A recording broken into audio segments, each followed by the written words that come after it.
وہ ایک طوفانی رات تھی جب میرے سامنے صرف دو راستے رکھے گئے، بیوی کو چھوڑ دو یا گھر سے نکل جاؤ۔ میں نے اپنے فالج زدہ والد کی طرف دیکھا جن کی آنکھوں بے بسی کے آنسوؤں سے تر تھیں، مگر اپنے بیٹے کے حوصلے پر فخر تھا۔ ان کے ٹمٹماتے چہرے اور آنکھوں کی چمک مجھے بتا رہی تھی کہ مرد بن کر جیو، اور مرد اپنی شریک حیات کو اکیلا نہیں چھوڑتا۔ میری بیوی ایک کونے میں سہمی ہوئی کھڑی میری طرف ملتجی نظروں سے دیکھ رہی تھی۔ میں نے ایک نظر سب پر ڈالی، اپنی بیوی کا ہاتھ پکڑا اور گھر سے نکل آیا۔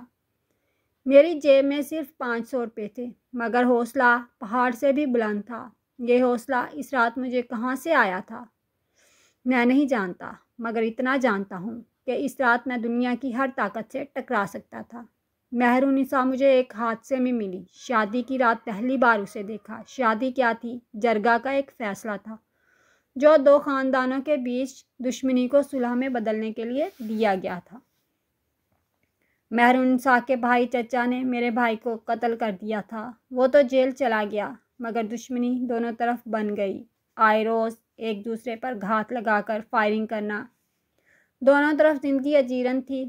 جرگہ نے دونوں خاندانوں کے بیچ فیصلہ دیا کہ قاتل کے گھر کی لڑکی مقتول کے گھر کے کسی لڑکے سے بیاہ دی جائے، اور قرعہ میرے نام نکلا کیونکہ میں سب سے چھوٹا تھا، 3rd ایئر کا اسٹوڈنٹ تھا۔ میرے پاس انکار کرنے کی یا احتجاج کرنے کی کوئی گنجائش نہ تھی۔ دبے لہجے میں احتجاج کیا بھی، مگر مجھے سب ایسے دیکھ رہے تھے جیسے میں دنیا کا سب سے بڑا بے غیرت انسان ہوں۔ گھر میں خوشیاں منائی جا رہی تھیں کہ دشمن کو منہ کی کھانی پڑ رہی ہے، ان کی عورت ہمارے گھر آئے گی۔ اب وہ ساری عمر ہمارے سامنے آنکھ اٹھا کر بات نہیں کر سکتے۔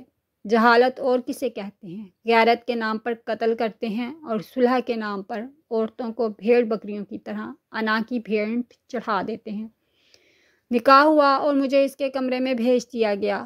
سادہ سے لباس میں ایک گٹھڑی نما سی لڑکی چارپائی پر خود کو چادر سے پوری طرح ڈھانپ کر بیٹھی تھی۔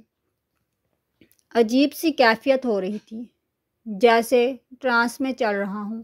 نکاح کیسے ہوا، مولوی نے کیا کہا، میں نے کیا جواب دیا، کچھ بھی تو یاد نہیں۔ دل بجھا بجھا سا تھا، کوئی خوشی، کوئی امنگ، کوئی جذبہ، کچھ بھی نہیں تھا۔ اب بیڈ پر بیٹھی اس گٹھڑی کو دیکھ کر مزید وحشت ہو رہی تھی۔ یہ کیا میرے سر مونڈ دیا گیا؟ میں ایک تجسس لیے اس کے بیڈ پر ایک کونے پر بیٹھ گیا۔ میں نے گلا کھنگار کے پوچھا، کیا نام ہے تمہارا؟ اور اچانک اس نے چادر ہٹا کر میری طرف دیکھا۔ اس کے دونوں ہاتھ جڑے ہوئے تھے اور چہرہ آنسوؤں سے پورا تر تھا۔ گھگھیائے ہوئے لہجے میں کچھ بول رہی تھی، مجھے مت مارو۔ میں نے کچھ نہیں کیا۔ بامشکل 16-17 سال کی ایک چھوئی موئی سی لال سرخ انار کی طرح معصوم سی لڑکی میرے سامنے بیٹھی رو رہی تھی۔ پتہ نہیں کتنا روئی ہوگی، آواز بھی اس کا ساتھ نہیں دے رہی تھی۔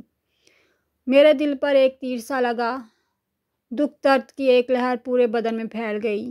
اسی وقت اپنے رسم و رواج سے سخت نفرت پیدا ہو گئی۔ میں جو کبھی فخر کرتا تھا اپنے خاند کی جاہ و چشمت پر، خود سے گھن آنے لگی۔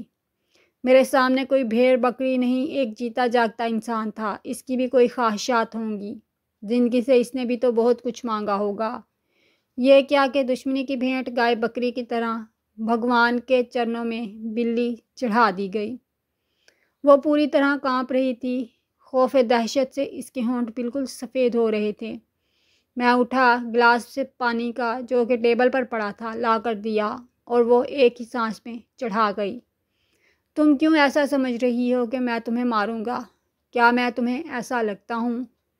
اس نے سر کو ہلکا سا دائیں بائیں ہلایا، مگر بولی کچھ نہیں، بس ڈری سہمی ہوئی ہرنی کی طرح میری طرف دیکھ رہی تھی۔ وہ جو رحم اور ہمدردی کے جذبات تھے اچانک پیار میں بدل گئے۔ اس معصوم سی لڑکی پر بہت زیادہ پیار آیا۔ میں نے اسے کمبل اڑھایا اور سلا دیا، مگر وہ چپ چاپ لیٹی رہی، مگر سو نہیں رہی تھی۔ مجھے سمجھ نہیں آ رہی تھی کیسے اس کا ڈر ختم کروں۔ وہ رات گزر گئی۔ صبح میں جلدی اٹھ کر باہر چلا گیا۔